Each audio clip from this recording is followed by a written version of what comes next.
This is the cool. This is yeah. She did defense. That's the law. And then this is the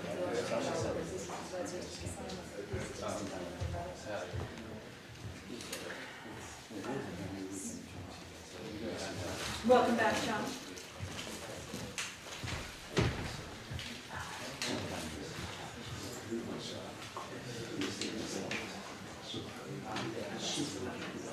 We're having a holiday on the 5th.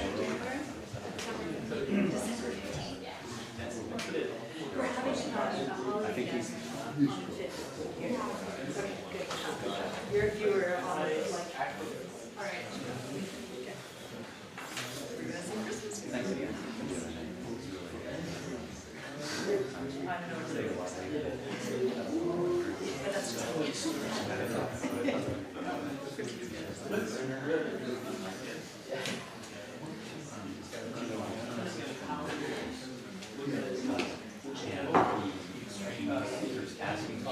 asking my favor to see if I can facilitate anything that might happen. I told him that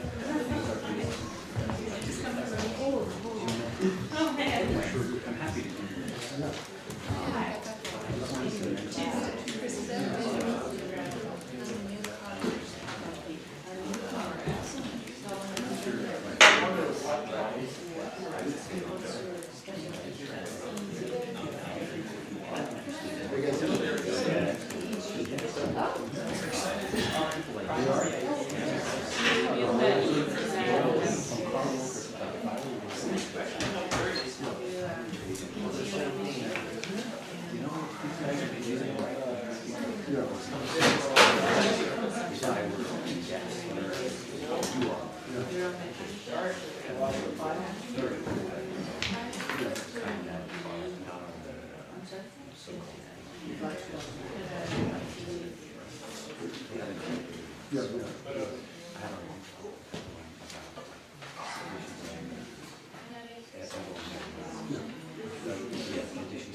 Oh yeah.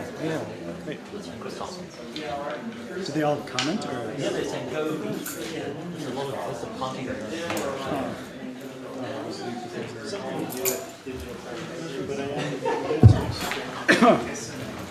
You can type in.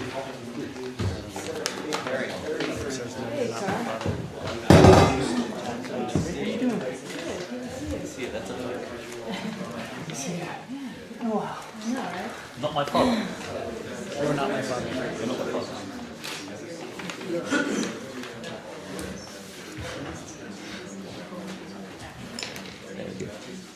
I think Chris wants you. Yeah.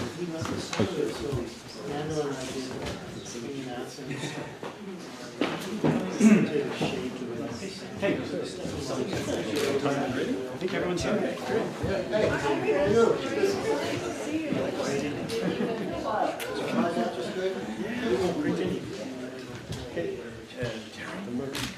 Who else do we need? Officially constituted. Good, how are you? Well.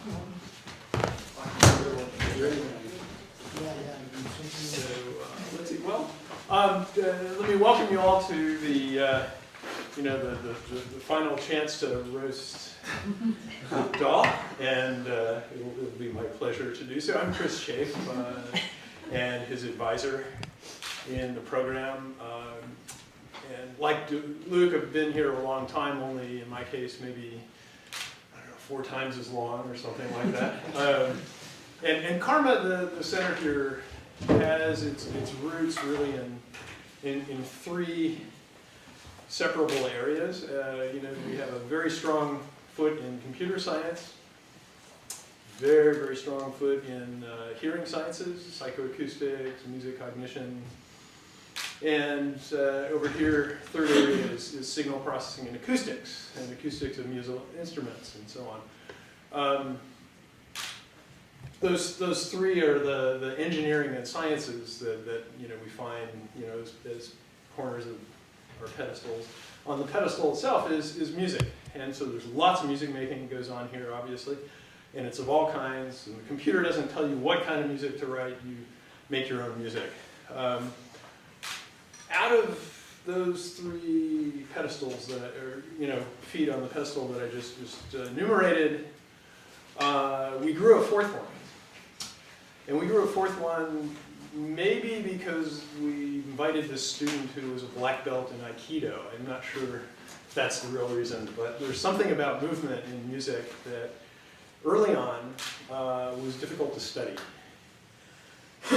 And Luke has an extremely performative way of performing his music. If you see him in front of a computer and him and his computer in front of an audience, he can't help moving. And there's a little bit of that kind of Aikido dance in there. It's been really a pleasure to watch how he took the phenomenon air drumming from, maybe, how long would we have been able to say air drumming? Air drumming for past 10 years, 12 years. This is the 70s. 70s even? Okay, he'll tell us the truth. But today I asked my class, everybody, they're all sitting exactly right here. I said, hey, everybody air drum.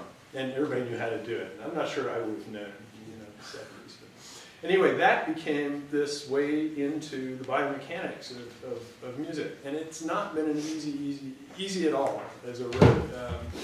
I think the likelihood is that Luke will spare you the gory details on how this work came to be, but it's been arduous, and it's had many, many supporters. Some of them are in the room today. I think we'll be thanking you generously several times, but definitely like to point out Amy Ladd, who's on our committee today, and Amy's inspiration that created this link, I think, that eventually led to all of us learning about this potential, and Luke getting a fellowship, actually, as one of the awardees of the Stanford Interdisciplinary Graduate Fellowship. It's very prestigious and propelled, I think, some of the work that we're about to hear today. Terry Berlier, it's so wonderful to have you. Thank you for agreeing to chair the proceedings here, and the rest of the committee, local Carmelites. Great, but let's not take any longer with my side and say welcome, Luke.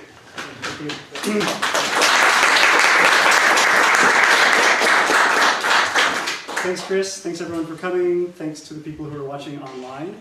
The title of my research is Timing of Discrete Musical Air Gestures, and as Chris mentioned, what that really means is that I'm studying air drumming. So I hope to convince you how this is interesting and why I got into it. So I'm very much interested in the relationship between music and movement, and there seems to be sort of a magical link between the two.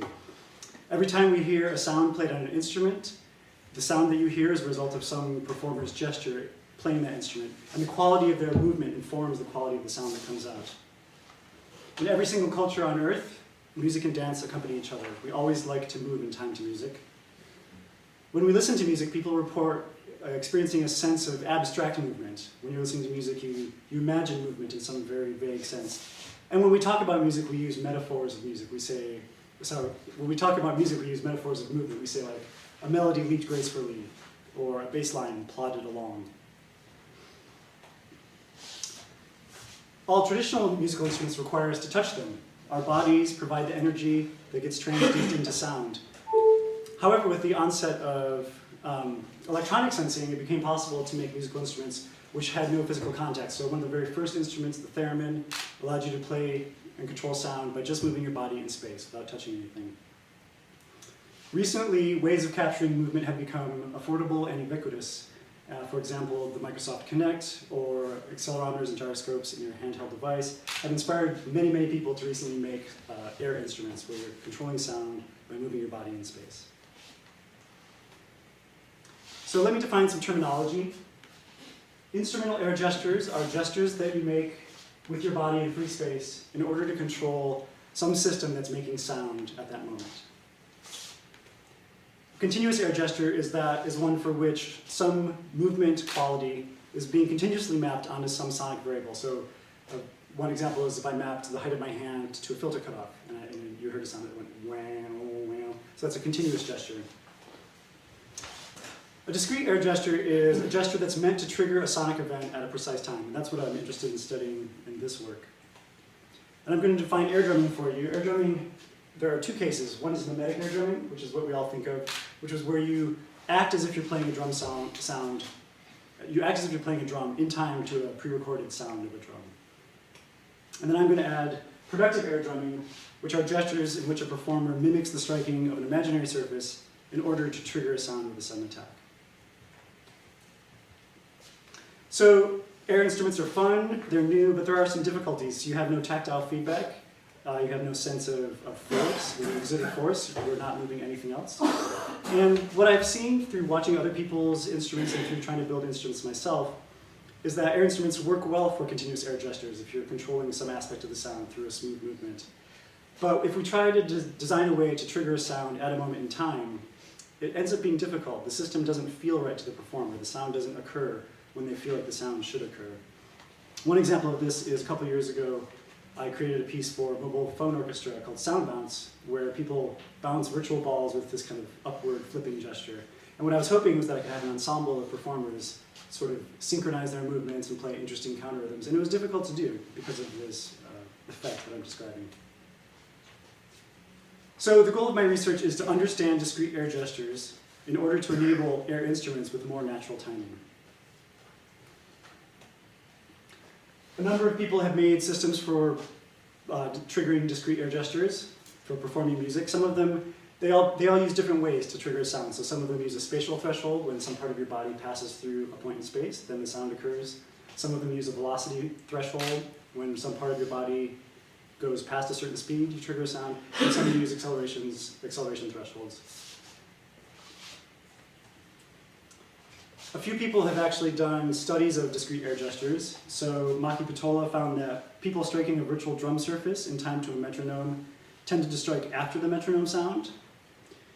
Collicutt et al. Found that the Buchla lightning, which was an air instrument, has relatively good timing compared to striking physical drums.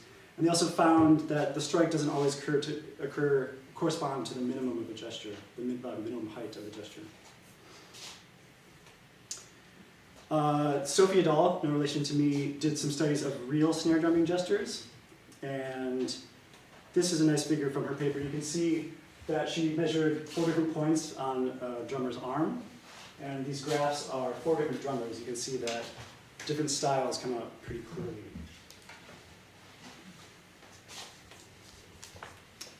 We can think of conducting as a non-instrumental discrete air gesture. You're gesturing in time to a sound, but you're not controlling an instrument, you're directing an ensemble of performers. So Luck and Toi Viananen, they analyzed how a musical ensemble synchronizes to a conductor's gestures. And what they found is that the musical beats tended to correlate well with a sharp deceleration in the path of the tip of the baton. And they found that these sharp decelerations tended to occur about 30 milliseconds before the musical beat. And then Sarasua and Gauss performed a study very similar to mine, which is inspiring. I just discovered their work this summer, where they asked people to pretend to conduct along to a recording. And so they're interested in making sort of interactive multimedia systems where you can conduct music. And they found a similar result, which is that peaks in acceleration of the hand tend to occur before the beat. And they also find that different people have different average lags.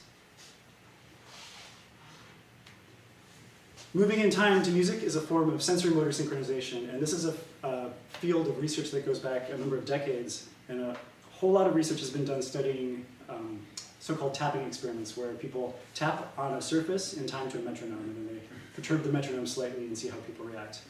The most interesting and prominent result from this research is that, excuse me, when you're tapping in time to a sound, you feel like you're tapping at the same moment as the sound, but you're actually tapping before it, somewhere between 20 to 100 milliseconds. And this is very relevant to the work that I'm doing because what it says is that your internally sensed movement event does not necessarily correspond to the sonic event, even though you feel like it does.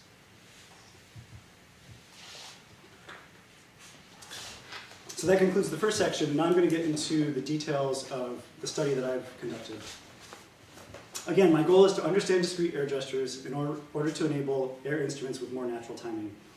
And I'm operating on this assumption that when we make a gesture in space to trigger a sound, we do something with our body that feels like a moment in time, and that's the moment that you intend the sound to come out. So my goal is to try to understand what is this something that you do with your body, and what is its timing with respect to the audio event, because it may not correspond, as we know from the sensory motor synchronization research.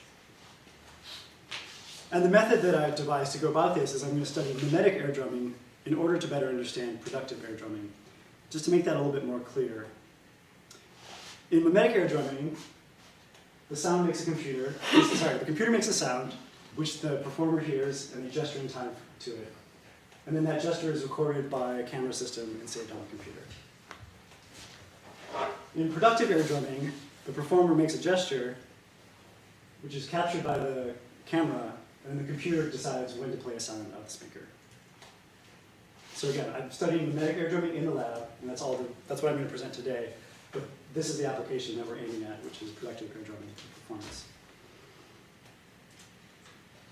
So the way my study worked is I brought people into the lab, and I asked them to gesture in time to a simple rhythm. And the instructions I gave them were, move as if performing the sound you hear by striking a drum with a closed hand somewhere in front of you. An imaginary drum somewhere in front of you. And then I record their movements using marker-based motion capture. And I look for the relationship between their movements and the timing of the sound. So specifically, the rhythm that I ask people to play is this simple 4-bar pattern. And it may be the case that our gestures differ depending on the speed of the notes that you're trying to play. So I designed this rhythm to have an equal number of slow and fast notes, where slow notes occur at a half note speed and fast notes occur at a quarter note speed. This is at 100 beats PM.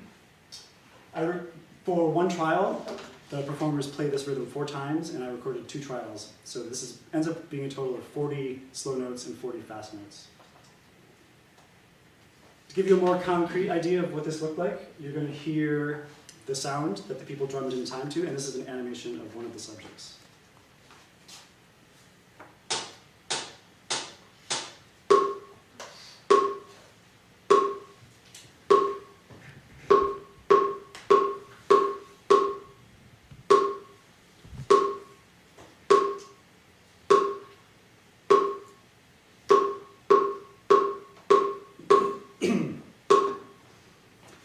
So just for fun, I'm going to ask you all to air drum along with the same rhythm, just so you can kind of start to feel like what do you do with your body when you want to air drum. Make sure there's no one in front of you. Ready?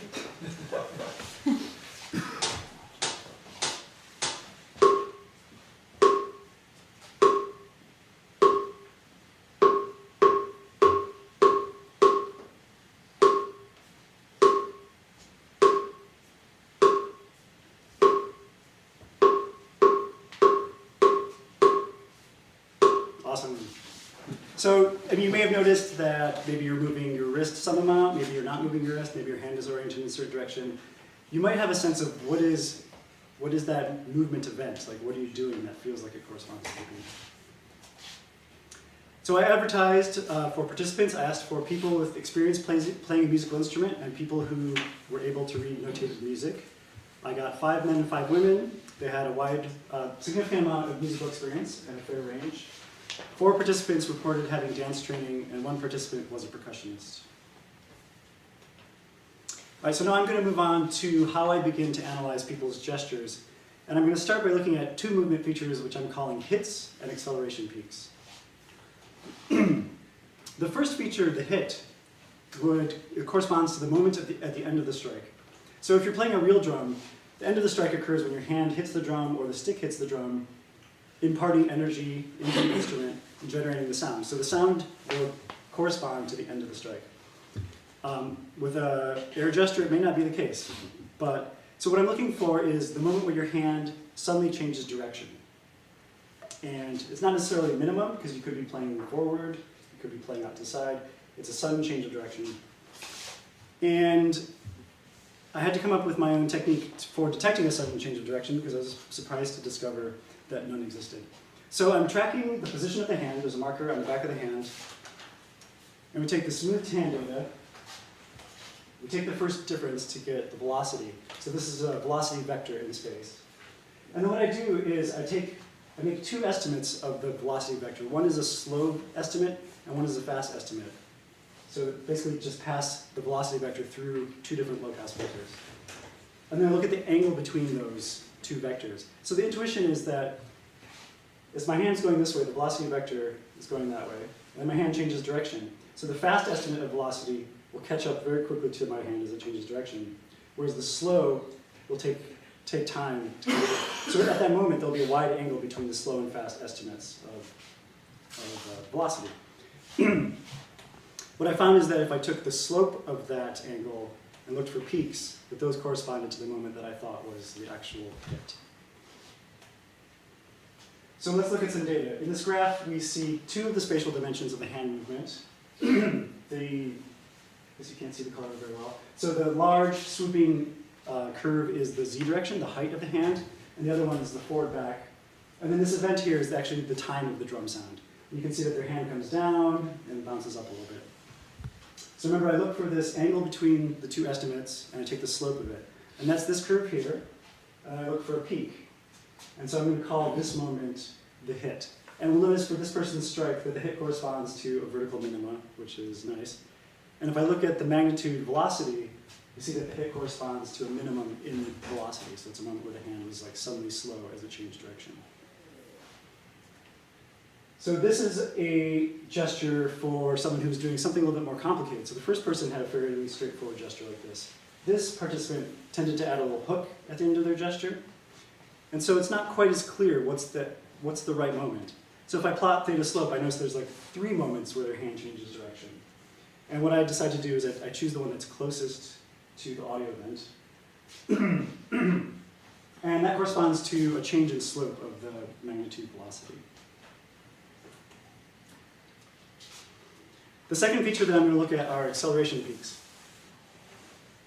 So I found when I was examining the data that there were very sharp and large peaks in acceleration right before the audio event. And as we know, an acceleration is the result of a force, and what I imagine is that the acceleration that we're seeing is the result of a muscular force. So here's that same hit, and you can see that here's the magnitude acceleration. There's a very sharp peak right before the event. So when I say acceleration, what this really is a deceleration. The hand is coming down quickly, and it's suddenly slowed down. And in almost every case, the peak in acceleration occurs before the actual hit. So now that I've got this data, I can start to analyze it and look for interesting results. Specifically, I want to know, are slow and fast notes different? And if so, how? And which of these two movement features is better? And we sort of have to figure out what better means as we look at the data. Here's a histogram of all the data for this case. So on the left are slow hits for all 10 subjects. Then we have slow acceleration peaks, fast hits, and fast acceleration peaks. When I say fast hits, I mean hits for fast notes, and fast acceleration peaks are acceleration peaks for fast notes. What we notice is that most of the data looks relatively Gaussian. It's clumped well. We see that people have different amounts of lag. So in this case, 0 corresponds to if the movement event occurs at the exact same time as the audio event. And a positive time means the movement event came after the audio event. So people have different lags. People have different spreads too. So how do I go about answering questions from the data? I start off and I find the time offset between the audio onset and the movement feature. And then for each condition of interest, for example, fast notes, I collect all of the offset times for that condition. And then for each participant, I calculate the mean of those offsets for that condition. And then to answer a question about the population in general, I take the means of all 10 participants for 2 different conditions, and I compare those using a paired samples t-test. So we can start by asking, for hits, are fast and slow notes different? And here's the mean of each subject for slow and fast notes. And statistically, yes, they're very different. We can see that hits for fast notes tend to occur earlier than those for slow notes. And are fast and slow notes different for acceleration peaks? They're not statistically different. You can see that some people get faster, some people get slower. And so this is actually an interesting result. For hits, the timing changes with note speed, and for acceleration peaks, they don't. And what this suggests is that our acceleration peak is probably a more useful metric because it doesn't vary as much with note speed. Qualitatively, we'd like to know whether fast and slow are different. And this is a graph of 2 slow notes followed by 3 fast notes. And you can see the z and x dimensions. And what most people do for the slow notes is they tend to hit, and they kind of pause, or they bounce. So they hit, and they pause. And then as the fast notes come along, they go into this more sinusoidal motion. You can also see this sort of before the first fast note, there's sort of a preparatory raise getting into that sinusoidal motion.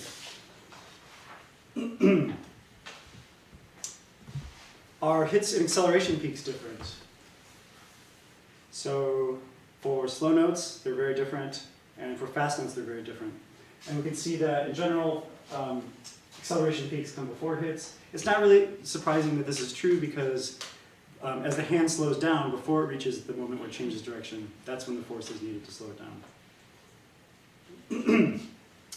So in summary so far, if I had to design an air drumming system right now, what I would use is acceleration peaks because they don't change as much with note speed, and they don't, and they occur earlier, which makes it easier to implement a real-time system.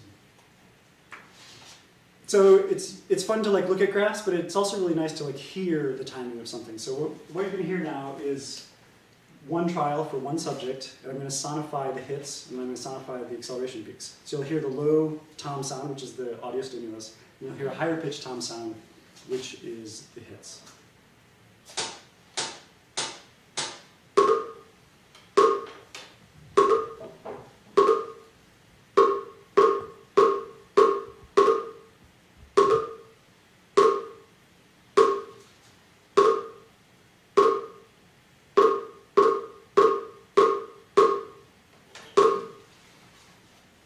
So you could hear that fast notes sound a little bit better, that hits tend to occur after the drum sound. And then here's the same thing for acceleration peaks.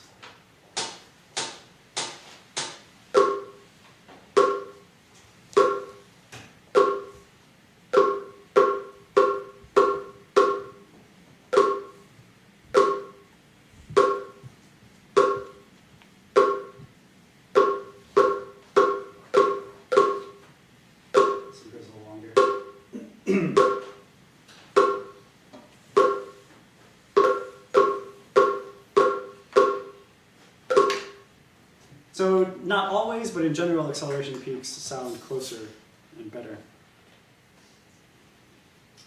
So now I'm going to move on to looking at what we can do if we measure 2 points of the body. So far what I've been doing is tracking this marker here on the back of the hand. And now I'm going to look at the movement of the wrist. And I use 2 markers to represent the wrist, and I use the space halfway between those.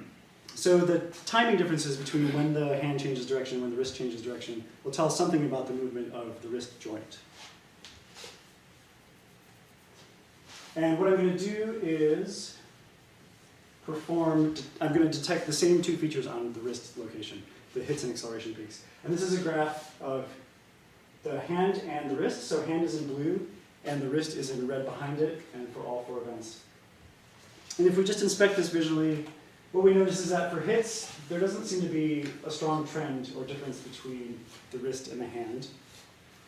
But if we look at acceleration peaks, it does seem that in general, the hit and the acceleration peaks for the wrist occur after those for the hand. So the next thing we do is we have to perform some statistics to find out if those relationships that we see are actually there.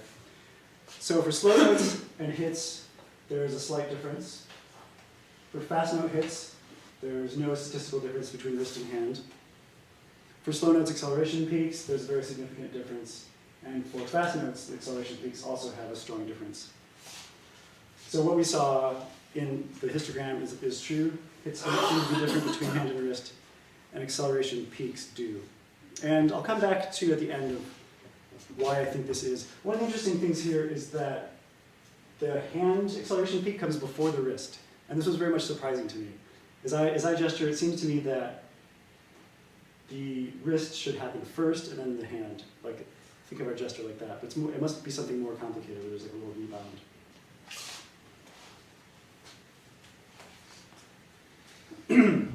Another thing I was curious about is whether we could use this data to see if people move differently.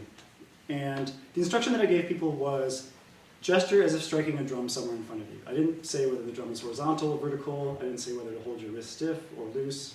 And so people move differently. And so in order to see how people move differently, I was curious whether there are sort of types of movement. And so I represent each subject as a vector of 4 numbers, which is the difference in time between the hand and the wrist for slow notes, slow note hits, slow note acceleration peaks, fast note hits, and fast note acceleration peaks. And then I perform k-means clustering on these vectors. So if I ask for 3 clusters from k-means, I end up with one group that's 5 subjects, a second group that is a single subject, and a third group that is these subjects, participant 6 and participant 10. Interestingly, if I ask for just 2 groups, I get everyone and participant 7. So participant 7 is unique.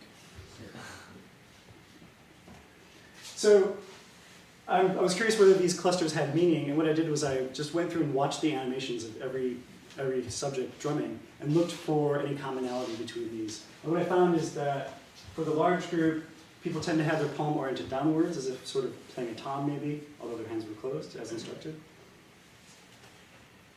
For participant 7, they sort of move their wrist only at the end of the strike, like this. And for participant 6 and 10, they're holding their wrist more vertical, as if they're holding a drumstick and drumming like that. And you may be able to guess which one is the drummer. It's actually participant 10 is the drummer, so they move like a drummer, and they have relatively low variation compared to other people.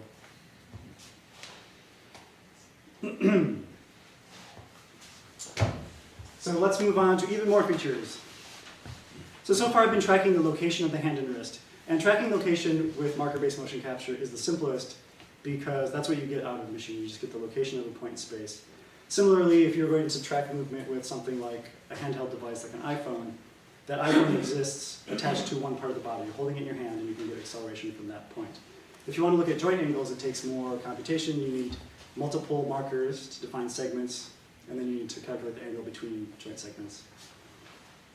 And so I'm going to look at the elbow joint and the wrist joint, and I'm going to detect 2 features from these, and they sort of correspond to the 2 features we have already. So one is a peak in the angle, so the moment that an angle changes direction, and one is a peak in angular acceleration, which is equivalent to a torque on the joint. Here's a graph of the elbow angle. So upwards means more extended, and you can see that elbow angle is extending and coming back. And what I do is I look for moments where the elbow angle changes direction, and I call those elbow peaks. If I plot the angular acceleration of the joint, you can see that there are short little decelerations right before the peak. And we label these as elbow acceleration peaks. Similarly, we can look at the wrist joint, and we see that there are, the wrist changes direction before the elbow. We call those wrist peaks. And then if we plot the wrist angular acceleration, it has even stronger peaks in wrist deceleration, which we label as the wrist acceleration peaks. So those are 4 new features. Oops. So we've got 8 features, which seems a little bit daunting, but I'm just going to sort of give you some hints as to how to orient towards these 8 features. So the first 4 are based on location. The second 4 are based on joint angle, where each pair corresponds to one part of the body. So we have the hand location, the wrist location, the elbow angle, the wrist angle. And then for each of these pairs, the first one corresponds to a change of direction. So the hit is the moment the hand changes direction.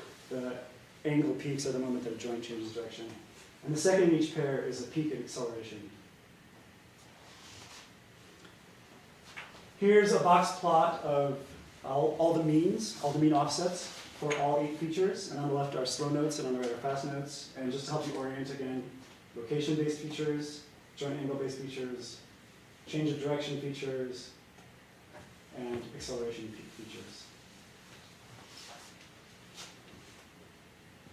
So what do we notice just on visual inspection? We see that in general, the acceleration-based features come before the change of direction-based features. And this is true for both slow notes and fast notes. And that the difference seems to be not quite as great for fast notes. But we also notice that in general, events for fast notes come sooner, they come earlier.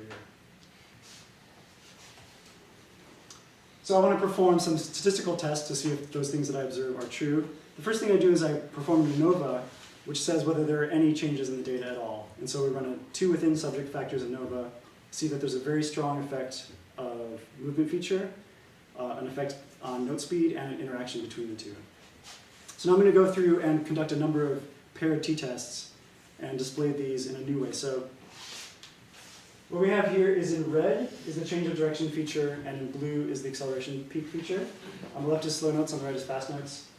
And I'm notating significant differences as solid lines and not significant differences as dashed lines. So this is what we saw before, which is that for the hand, the acceleration peaks don't change with the fast notes, don't change with note speed, and the hit feature does. So those are the significances that we find. If we add the wrist, we find similarly that the acceleration peak doesn't change for fast notes and the hit does. If we look at the elbow angle, this is also true. Acceleration peaks don't change with speed. And interestingly, the wrist angle is different in that its change of direction feature does not change with note speed. And I'll talk about at the end of why I think that's interesting. Actually, I'll talk about it now, because I put my notes here. So what I think is happening, and I can't prove this, is that the difference between the elbow and the wrist is that the elbow is primarily what you're driving. You're extending the elbow by contracting your tricep, and then you're breaking the elbow by contracting your bicep. The wrist is more passive. It's kind of like hanging out there, and some amount of like default tension is being applied by your muscular system, and that allows the wrist to just sort of act like a spring. And so its hit and its acceleration peak happen almost at the same time because, or don't change with note speed, because they're based on the same mechanism. As the wrist reaches the end of its length, so the tension on the muscle pulls it back.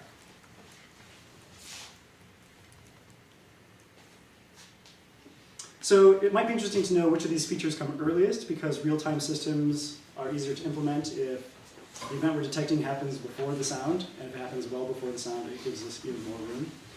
So on visual inspection, we see that hand acceleration peaks and wrist joint acceleration peaks are the earliest. It's also interesting to note that wrist acceleration peaks and elbow joint acceleration peaks appear to be the same. And if we think about that, that's not surprising, because the movement of the wrist location is primarily a function of the elbow angle. So those are basically the same type of feature. There is more information in the wrist because you can also have movement of the shoulder or the torso, but it's primarily coming from the elbow. So far I've been talking about the mean offset, which is the tendency of each feature for each person to have a different offset from the audio timing. But I'd also like to talk about standard deviation. You can think of standard deviation as a measure of the variability or jitter in the drummer's timing, and I call this noise. There's one model from the sensory-motor synchronization literature that posits that the amount of variability in our ability to tap in time to a metronome is a result of 2 sources. One is that you have a central clock mechanism that's sort of telling you when to strike, and there's some amount of noise in that system. And there's an additional source of noise in your muscular system that executes the movement. So here are box plots of the standard deviations of all 4 subjects. And we'd like to know if, so what we notice here are, let me back up. What we notice here are that the acceleration peak features tend to look lower than the change of direction features. They have less noise. And if I run the ANOVA, I find that there does seem to be an effect of movement feature. And we can perform a number of t-tests to see whether the noise differs. So for most of for the hand location, the wrist location, and the elbow joint, it is true that the acceleration feature has less noise. And as before, the wrist joint is kind of unique.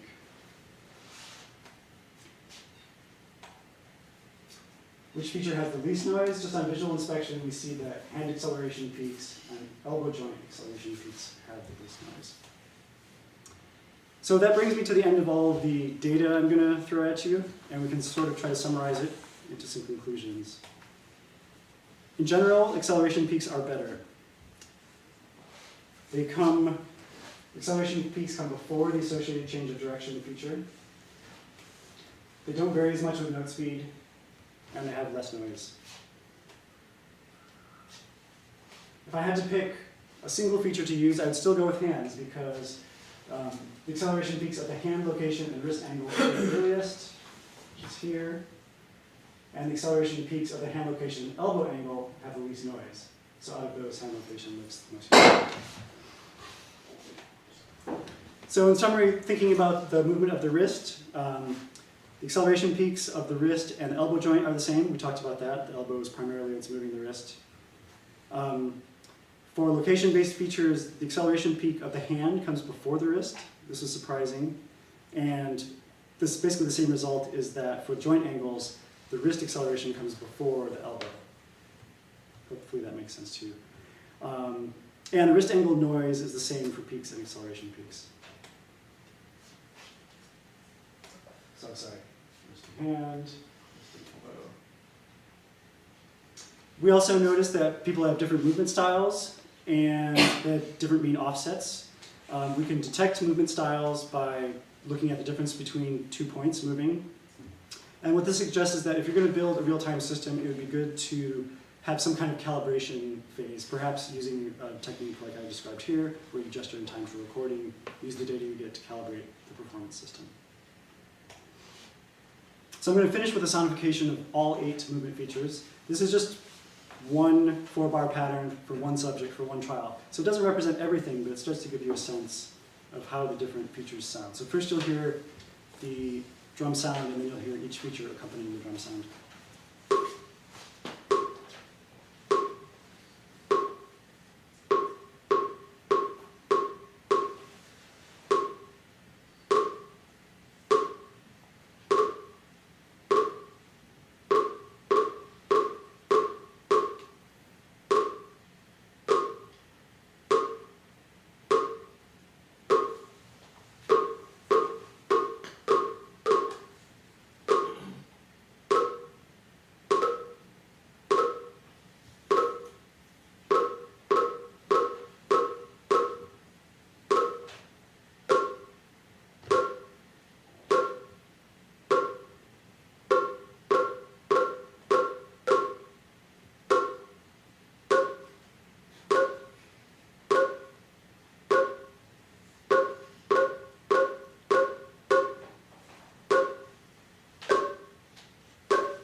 So I should also point out that some of the variation you're hearing is the result of the performer, and also my detectors are not perfect. So when I perform statistics on the data, I reject outliers, but those outliers are still here. So some of those happened way off.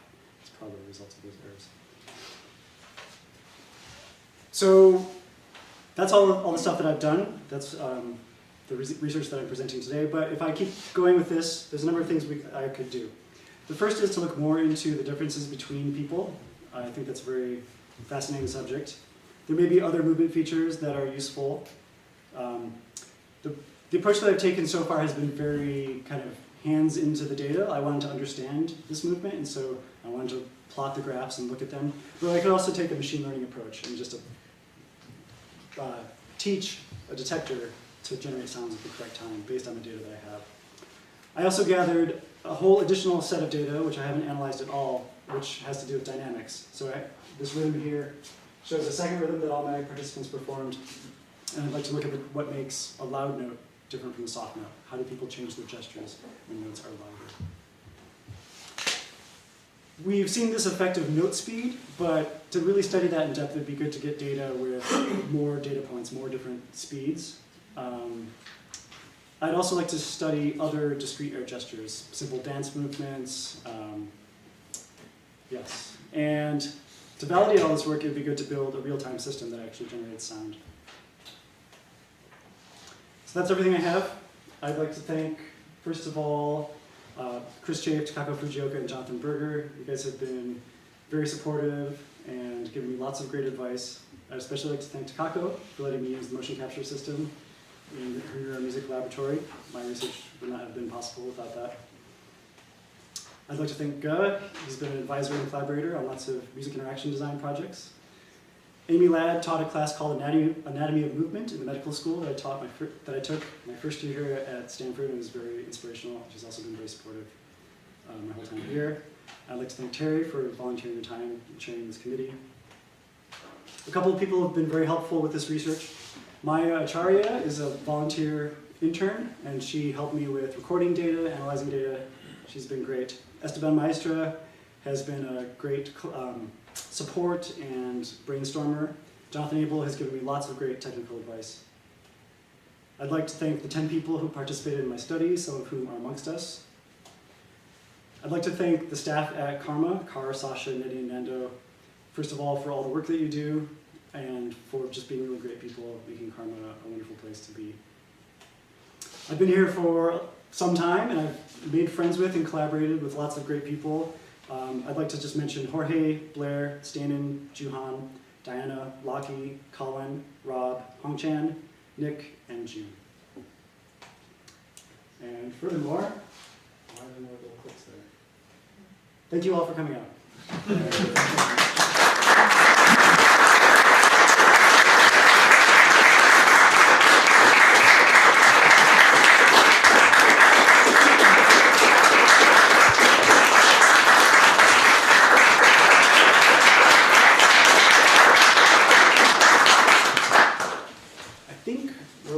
Answer questions, take questions from the audience. Any questions, comments, clarifications? What do you expect to see in the accent data? What I expect to see is that the acceleration peaks are higher. I think this like sense of effort when you suddenly break your arm is the thing that you're doing with your body, and so I think it'll have a greater magnitude. So you'll get going faster, so that this braking motion is stronger. That's what I expect. Will it be more in terms of accuracy and timing?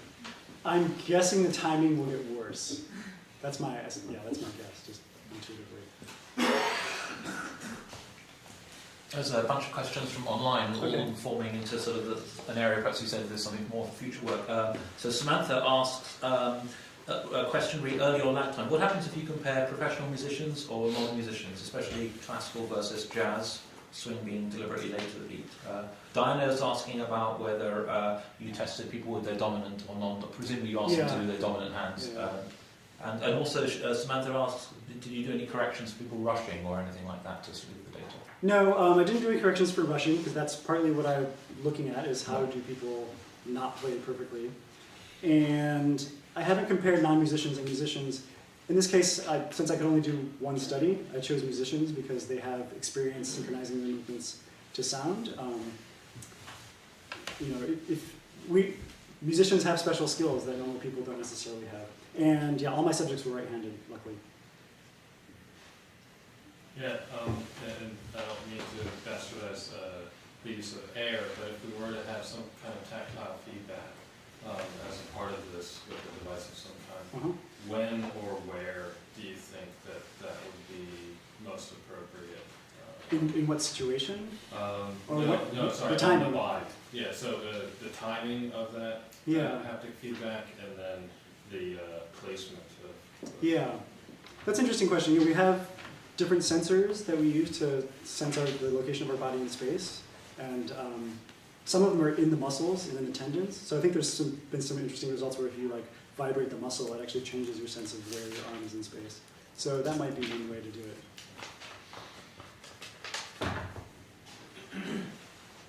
Anyone else?